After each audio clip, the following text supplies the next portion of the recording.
Without question, the biggest discussion surrounding Nintendo Switch 2 Welcome Tour has been its price point, meaning that it has one at all. Welcome Tour will sell for $10 on the Nintendo eShop on Switch 2 launch day, and for a piece of software mostly focused on teaching players about the new console they just spent at least $450 on, many people, myself included, have argued that it should have been a pack-in game. Price drama aside, I recently spent about 45 minutes with Welcome Tour, and to be completely honest, came away somewhat intrigued and maybe even a little bit excited to play the full thing on June 5th.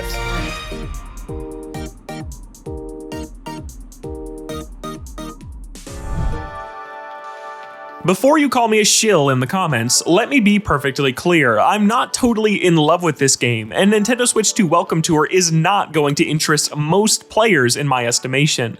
But if you're a mega Nintendo enthusiast like me, who follows the company's quarterly financial results, reads every Ask the Developer article on Nintendo's website, and could tell you the difference between a DS, 3DS, new 3DS, 2DS, and new 2DS XL, this is for you. Welcome Tour is an edutainment game with the goal of teaching you everything about Nintendo Switch 2 through exploring, minigames, tech demos, and quizzes, and it has just enough of that Nintendo charm to make it work.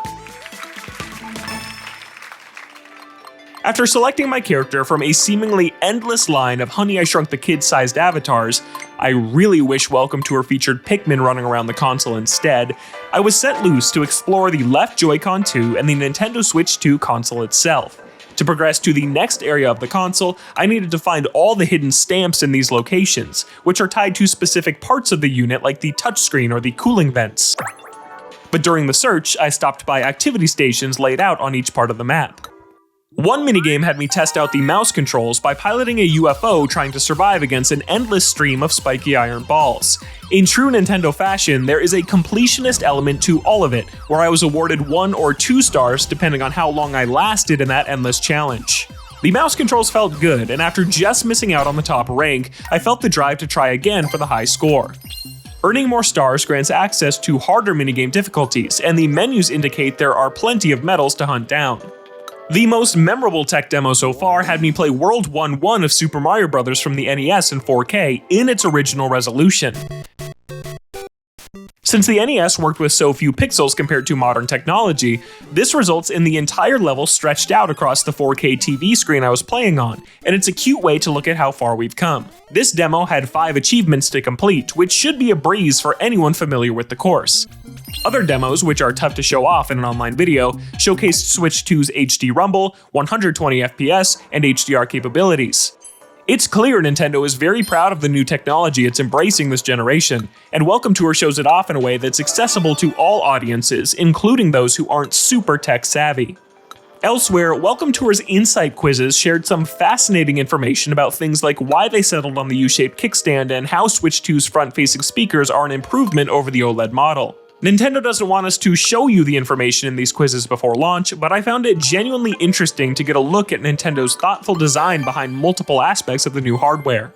Again, your mileage will greatly vary depending on how much you care about these minute details, but as someone who covers this company that's generally incredibly secretive, this level of knowledge and transparency was refreshing.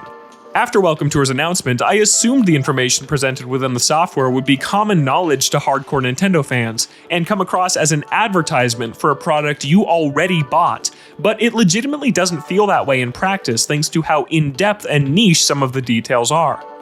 Even though I enjoyed Welcome Tour more than I expected to, I walked away feeling more strongly that it should have been included with the console. It's a charming, light experience that grants fascinating context to the hardware it's designed around, and it'd be great if all Switch 2 owners could check it out in between Mario Kart World sessions on launch day.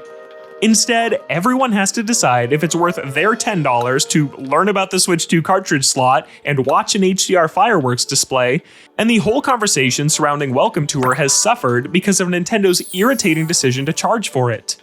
To help you decide if you want to spend your $10, stay tuned for our full review of Nintendo Switch 2 Welcome Tour coming shortly after launch, and for more Nintendo Switch 2 coverage, check out our final preview of Mario Kart World and our first hands-on impressions of Donkey Kong Bonanza.